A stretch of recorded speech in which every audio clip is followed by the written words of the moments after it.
शुक्रिया सर। मैं सदर जमहूरिया के खुतबे की मुखालिफत में खड़ा हुआ हूँ। मैं बरसर इख्तिदार जमात से जानना चाहूंगा, क्या ये सच नहीं है कि आप ही के आदाद शुमार 75वां NSS का डेटा ये कहता है कि 25% मुस्लिम बच्चे पैसों की गुर्बत की वजह से तालीम से ड्रॉप आउट हो जाते हैं? क्या ये सच नहीं है कि 7 साल से ऊपर जो बच्चों का खवानगी का तनासुब है तमाम मजाहिब में सबसे कम मुसलमानों का है? क्या ये सच नहीं है कि ग्रॉस अटेंडेंस रेशियो तमाम मजाहिब का सबसे कम मुसलमानों का है? क्या ये सच नहीं है कि सबसे कम एनरोलमेंट जो होता है वो मुसलमानों का है? क्या ये सच नहीं है कि AISHE की रिपोर्ट ये कहती है कि हायर एजुकेशन में मुसलमान का तनासुब 5% से 4% पर आ चुका है? और ये सरकार इन तमाम आदादो शुमार को देखते हुए, इनके आदादो शुमार को सामने रखते हुए सदर जमहूरिया के खुतबे में लफ्ज अकलियत का, माइनॉरिटी का जिक्र भी नहीं किया गया, जो भारत की आबादी का 19% का हिस्सा है। ये इनकी मोहब्बत है अकलियतों से और मुसलमानों से।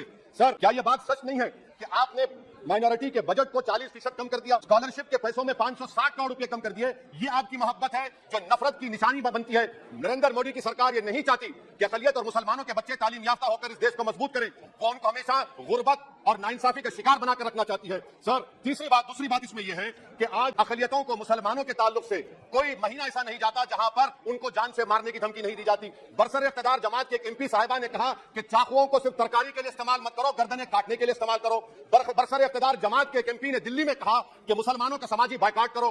बरसर इख्तिदार जमात ने गुलबर्गा के रेलवे स्टेशन को हरा रंग किया गया था, उसको यह कहकर तब्दील कर दिया कि मुसलमानों का रंग है। सर, मैं पूछना चाहता हूं, क्या नरेंद्र मोदी की सरकार तिरंगे के हरे रंग को निकाल देंगी? क्या हरा रंग मुसलमानों का है? क्या नरेंद्र मोदी की सरकार खरबूजे पर पाबंदी आयद कर देगी और देश की जनता से कहेगी कि नागपुर में आपके हेड ऑफिस में उगा हुआ सिर्फ संतरा खाया जाएगा? सर, नारी शक्ति की आप बात करते हैं तो बिल्किस बानो अगर मुसलमान नहीं होती तो बिल्किस बानो को इंसाफ मिल जाता। 20 साल से बिल्किस बानो लड़ रही है मगर उसका नाम बिल्किस बानो है। आप इंसाफ नहीं करना चाहते बिल्किस बानो से। यह नारी शक्ति आपकी है। पसमानदा मुसलमान से आपकी मोहब्बत, दीजिए 1950 के प्रेसिडेंट तरमीम करिए, दलित मुस्लिम का स्टेटस पसमानदा को दीजिए। आप नहीं देना चाहते। क्या मजहबी आजादी का उनको हासिल नहीं है? स्पीकर साहब, मैं मुसलमान हूं, मेरे बगैर ये मुल्क नामुकम्मिल है। मैं इस मुल्क का यरगमाल नहीं हूं, मैं इस मुल्क का कैदी नहीं हूं। मैं पूरे सिटीजनशिप की राइट को चाहता हूं और अभी चाहता हूं। कब आप बिहार के सुरजापुरी और कुलैया बरादरी को कौमी OBC स्टेटस देंगे? स्पीकर साहब, दूसरी हम बात मैं कहना चाह रहा हूं, चीन का जिक्र आपने किया। क्या प्रधानमंत्री अपनी जबान को जुम्बिश देंगे और चीन का नाम लेंगे? क्या आप चीन को डेमचौक और डेमसांग से उखाड़ कर फेंकेंगे? DGP कॉन्फ्रेंस में चेयरमैन साहब कहा गया कि 65 पेट्रोलिंग पॉइंट में से 26 पेट्रोलिंग पॉइंट पर भारत की फौज पेट्रोलिंग नहीं कर सकती है।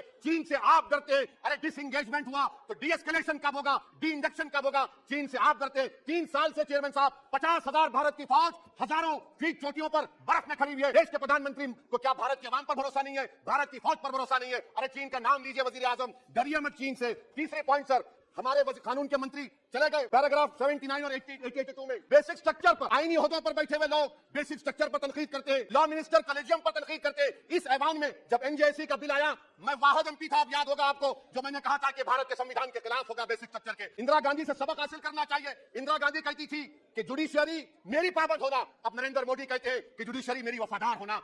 इंदिरा गांधी ने 42nd अमेंडमेंट किया, देश की जनता ने इंदिरा गांधी को इख्तियार से बेदखल कर दिया। आप वही इंदिरा गांधी की राह को ला रहे हैं। आप बताइए स्पीकर साहब, क्या ईसाई मानने वाले व्हाइट टेरर हैं? क्या ईसाई मजहब के लोग व्हाइट टेरर को फरोग देते हैं? आप बताइए। मैं यहां पर जजेस को तहफ्फुज करने के लिए नहीं खड़ा हूं, मैं बेसिक स्ट्रक्चर की हिफाजत में बोल रहा हूं। मैं अदलिया की आजादी के लिए खड़ा हूं, मैं एग्जीक्यूटिव की आजादी के लिए खड़ा हूं, लेजिस्लेचर की आजादी के लिए खड़ा हूं। चेयरमैन साहब, कोर्ट का काम ये नहीं है, जजिस का काम यह नहीं है कि नरेंद्र मोदी सरकार की मदद करे। अदलिया का काम यह है कि इस देश की कमजोर और मजलूम आवाम से इंसाफ किया जाए। चौथा पॉइंट स्पीकर साहब, यहां पर एक बड़े सरमाएदार का जिक्र किया गया है। क्या यह बात सच नहीं कि कांग्रेस और बीजेपी ने ओलिगार्क्स को पैदा किया? आप दोनों ने मिलकर ओलिगार्क्स को पैदा किया। आज इसी वजह से 60% मुल्क की दौलत 1% जनता के पास है। आप दोनों ने बैठकर मलाई खाई और गरीब और नौजवान पिस रहा है। अरे बताओ, जो 28 लोगों की लिस्ट है जो देश का पैसा खाकर भाग चुके हैं या बैठे हुए, उसमें कोई मुगलों का नाम है क्या? कोई मुगलों का नाम नहीं है, मगर आप उस पर कुछ नहीं बोलेंगे। संडेस राज कंपनी है, 15,000 करोड़ नाइजीरिया और केनिया की कोर्ट में जाकर कहते हैं कि हम हिंदू हैं, भारत को आएंगे तो प्रोसिक्यूशन होगा। आपने कोर्ट में कुछ नहीं कहा, वहां पर SIT आपने बनाई, मगर शुक्र है, मैं लाइटर वेन में कह रहा हूं कि हाइडेनबर्ग अगर यहां होता तो UAPA लग जाता। और सर, मैं नरेंद्र मोदी सरकार को मशवरा दे रहा हूं लाइटर वेन में कि ये अंग्रेजी का अल्फाबेट ए बड़ा अशुभ है आपके लिए। डबल ए को आपने कहा कि बेटा फाइटर एयरक्राफ्ट बना, बैंकरप्ट हो गया। अब कैपिटल ए को आपने 17 इंडस्ट्री दे दिए, हम पूरे विश्व में मार्केट कैप हमारा 5वें नंबर पर आ गया।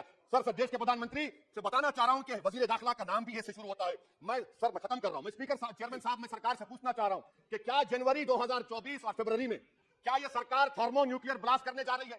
क्या आपने हमारे इतराफ में देख लिया कि उसके वाकई में नताइज क्या निकलने वाले हैं? चेयरमैन साहब, मैं आपको बता रहा हूं कि चीन के बारे में कि हमको BBC की रिपोर्टिंग की जरूरत पड़ेगी, जिस तरह 2002 गुजरात के बारे में कहा गया। स्पीकर साहब, अकलियतों के बारे में, मुसलमानों के बारे में एक शायर ने कहा था, आग से आग बुझाने को कहा जाता है, जख्म पे जख्म खाने को कहा जाता है, हम वफादार हैं बताने के लिए, हमको अपना सर कटाने के लिए कहा जाता है। सर, देश के प्रधानमंत्री पूरे फॉरेन टूर में जाते हैं, वहां पर गांधी का नाम लेते हैं। मुझे अप्रीहेंशन खदशा इस बात का है कि इस देश में दो बाबा कौम हो जाएंगे, एक सावरकर होगा और एक सौतेला बाबा कौम। कहीं आप महात्मा गांधी को ना बदनाम बना दे। सर मैं खत्म कर रहा हूं सर। इसीलिए मैं आपके जरिए से हुकूमत से मुतालिबा करता हूं कि प्लेसेस ऑफ वर्शिप एक्ट को डिस्टर्ब ना किया जाए, मुसलमानों का अक़लियतों का बजट बढ़ाया जाए, बिल्किस बानो से इंसाफ करिए, चीन से मत डरिए प्रधानमंत्री, चीन को काट रखेंगे। शुक्रिया सर।